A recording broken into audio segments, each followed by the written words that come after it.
Once a giant, always a giant. For me, it's only a giant. The Giants have officially parted ways with Brian Daboll. And this was obviously the right move. I was someone who was thinking that maybe we shouldn't be getting rid of Brian Daboll mid-season, but with loss after loss, it's one thing if you're losing. It's one thing if you're getting beat down. And it's another thing if you're just giving away games every single week and you have these vets on the team like Dexter Lawrence, like Brian Burns, who have been losing most of their careers. Brian Burns over there on the Panthers, losing most of his career. You got all of these guys that have just been losing year after year after year, and it's just not getting any better. And the most frustrating part is these are games that the Giants should be winning. The Saints game, I would say that's mostly player enforced. I would say that's mostly on the players. They could have done a better job holding on to the football.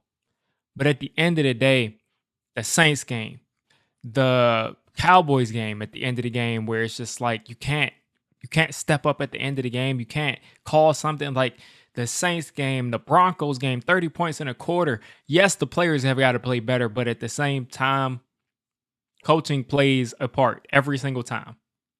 Coaching plays a part. And we are just getting to the point where we're losing games over and over again that we should be winning.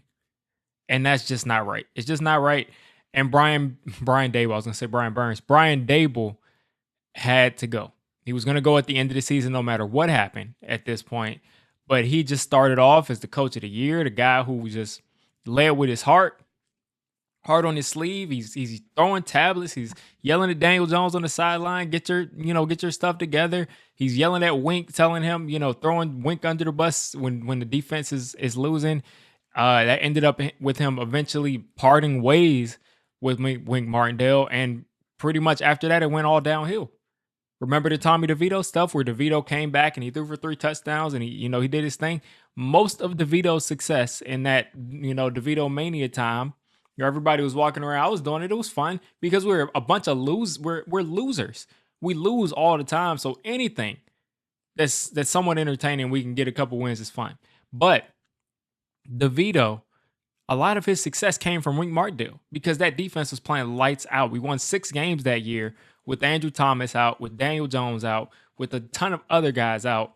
And it was clear that Wink Martindale was providing value to this team, and he could not find a way to make it work with them.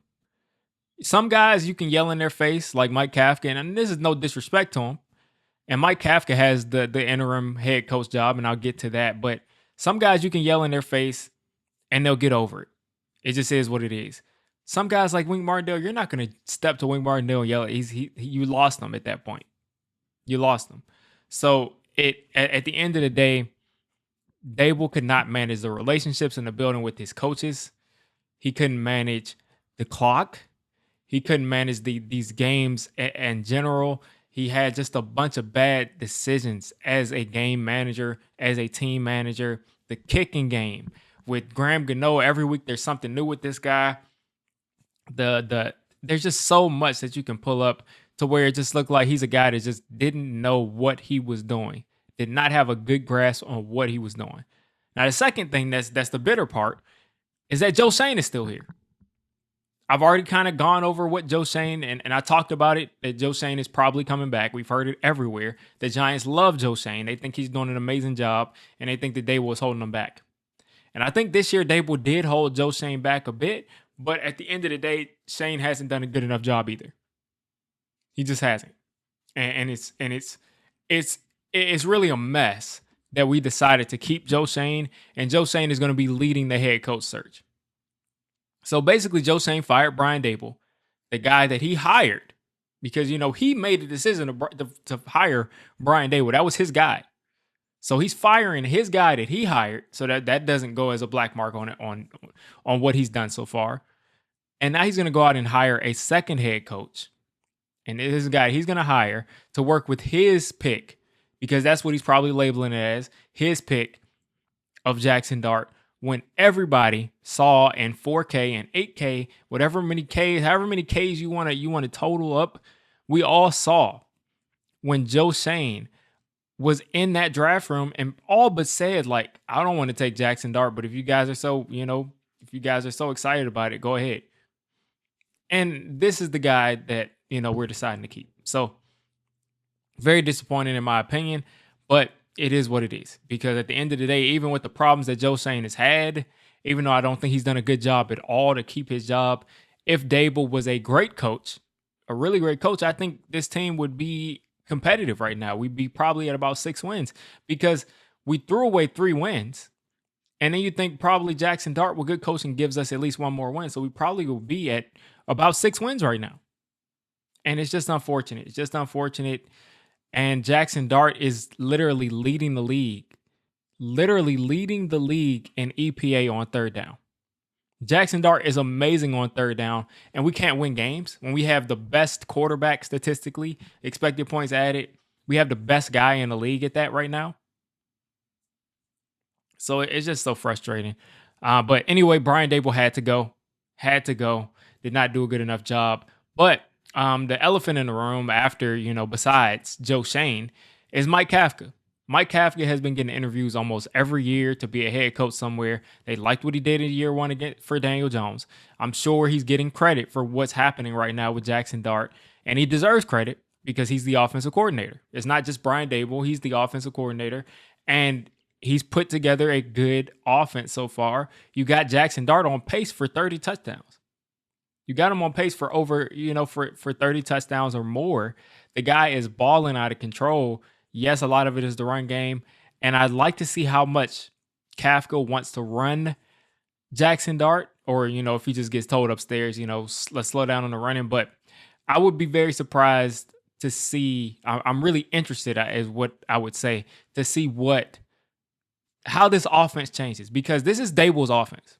Like, let's not get that confused. This is Daboll's offense. But Kafka has a lot of wrinkles of Kansas City in this offense. So I would like to see if we get more Kansas City now, if we get more Andy Reid kind of an offense now, or if it's still kind of that same ratio of like 70% Daboll with Kafka in the red zone. And Kafka has been, I would say in the first year that Kafka got here in the red zone, where we were basically running all kinds of Chiefs plays in the red zone, we looked great. Then Daboll took over play calling. The red zone got worse. And I would just say, I'm excited to see what this offense looks like with Kafka being by himself. And then, of course, the defense. Now, Shane Bowen has been a problem. He's been a big problem. And they've decided to keep Shane Bowen. So folks, let's relax a little bit here, because I was someone who thought Shane Bowen should have been fired weeks ago after that Broncos game. But at the end of the day, you're promoting Mike Kafka to head coach. So that means who's offensive coordinator? That means probably he's basically offensive coordinator this week, because he's just stepping in the head coach. So he's doing 2 jobs this week. And then on top of that, you got to get Shea Tierney ready to be on the sideline, because Kafka's probably going to still keep calling plays, but you still got to get him ready as the offensive coordinator on the sideline. And that means him having to learn everything, or who knows who will step up as offensive coordinator in that actual role, or maybe again, he'll just keep both. But besides that, he has to deal with that transition. There are other people transitioning, because again, everybody's role shifts if someone leaves. And now you got Shane Bowen, who's the leader of the defense right now. He's the coach of the defense.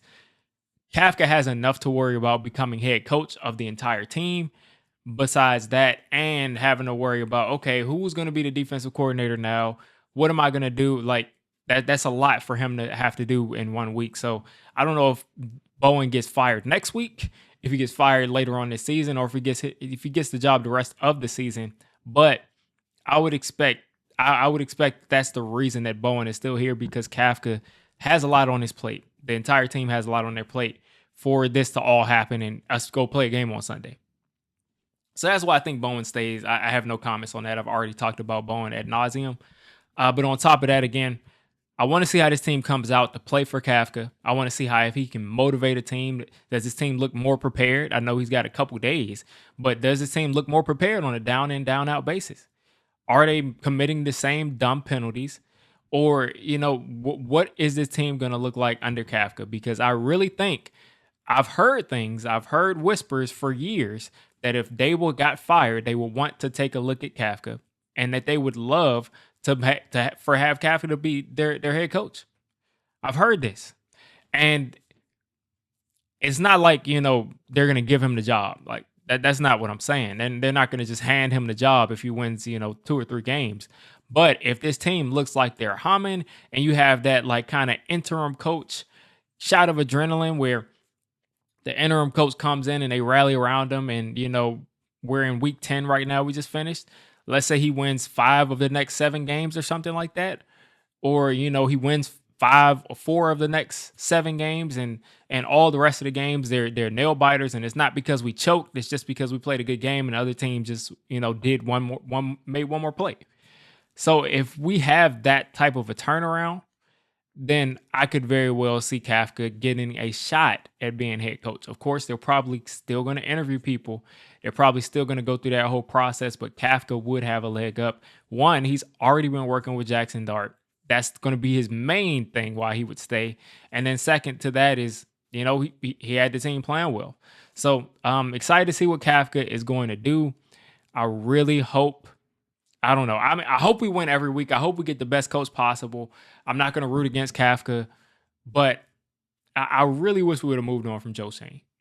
I really wish we moved on from Joe Schoen, but it is what it is. He's going to be leading the head coach search. It's going to start with Kafka, obviously, and we're going to look at all these guys, Clint Kubiak, everybody under the sun, and we'll find out who the next head coach will be probably mid-January.